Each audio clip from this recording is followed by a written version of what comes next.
Hello again. Today's topic is self mastery, and this is one that we all, well, I know I need lots of work on. And it's the things that we just respond to without considering and thinking, and usually it's not the best response in the world. So, circumstances that we talked about last time trigger and then we respond. And typically, in those situations, it's not the best response. It's usually not even a nice response. Okay, so I have chronic pain, and so when I start to hurt, um, I tend to get grumpy, real grumpy. And so that if I'm doing something and somebody is not helping me the way that I want to be helped, or if they're doing something else, I don't know, I start attacking and being very vicious. Yell at my poor husband. Um, so if we know what causes these things, being hungry, mad, sleep deprived, any of those kind of circumstances and situations, and they even have a name for it, hangry, when you're hungry and angry. Um, Try to warn people. Warn them. I'm like, I'm starting to hurt. I may get angry, or I'm really getting hungry. I need something to eat. And then, again, if you know that, be in the mindset of, well, I'm not going to just respond. I'm not going to respond. I'm going to take a breath, think about it, then give an answer instead of ripping somebody's head off. So try to plan for it. If you can postpone the conversation, say, you know what, I'm just really busy here and I need to get this done. So if I can talk to you in 20 minutes, an hour, tomorrow, whatever it is. Usually there are people that live with us, these kind of situations. And I will and try to just be like, you know what, let me finish this and then later on we'll have a conversation. That that's a much better plan. If you try to see it happening, stop, reevaluate, take a breath.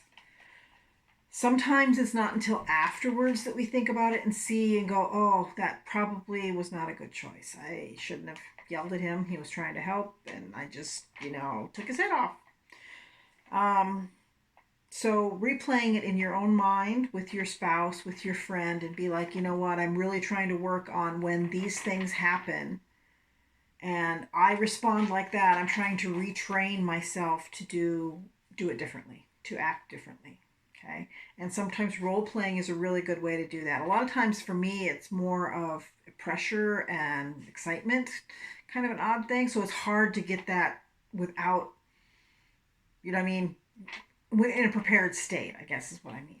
So it's really hard to be overwhelmed, hurried, time pressured when I'm not expecting it, when I am expecting it, so that I can respond and work through that feeling. But every time you do it and every time you realize you're getting better, and it is a process to slowly change it. First, don't say anything, then, change the way you answer, change your body. If you, again, once you get tense,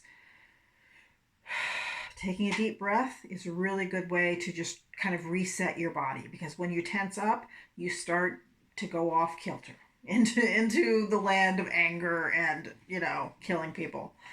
And that's not what we want. We don't want to um, torture our poor loved ones like that, and they're usually the ones that bear the brunt. I can In public, I tend to do a lot better, tend to be a lot nicer, because I know there's consequences to that.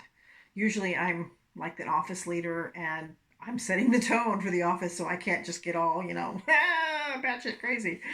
Um, so replaying it in your own mind, what you could have done better, how you could have responded better, how you can rephrase that, how you can ask people to just give you time and space if that's a possibility. You know what? Just leave me alone. I need to sort this out. Be aware of your biases. We talked about biases a little bit last time, but if you have a bias against a certain sort of person, ethnic, cultural, um, intelligence level, for me, mostly intelligence level, try to remember they are a person just like you and treat them respectfully, give them the time and effort they deserve, whether they're a dumb person or a smart person or a brown person or a white person, whatever your thing is. We all have biases. So when you start bumping up against those, it's sometimes helpful to say, just because they're stupid doesn't mean that they're not a person, and they shouldn't be treated with respect, and they shouldn't be able to ask their questions and get good answers. So working through it that way, that, okay, just because A doesn't mean B. That's a bias that automatically assume because they're stupid, they can't understand this, so they don't even deserve an answer. No, just because they're a little mentally challenged, we just need to work harder at explaining it in a simple way. Okay? And this is 90% of the time, usually more than 90%. 95% of the time, we do really, really well with it. But then we get overwhelmed, hungry, tired, in pain, whatever the thing is, and we lose it, go off. Okay? So work on lessening the time that it happens, the times that it happens, or try to work on lessening the impact, where we come up with a neutral answer rather than an aggressive, rip their head off kind of answer. Work towards a greater percentage of time when you do better. And it's going to be it's a long process, it's a slow process, but that you just consider, keep working on it, keep building on it, keep doing better. This time I didn't bite his head off. I asked him to leave me alone.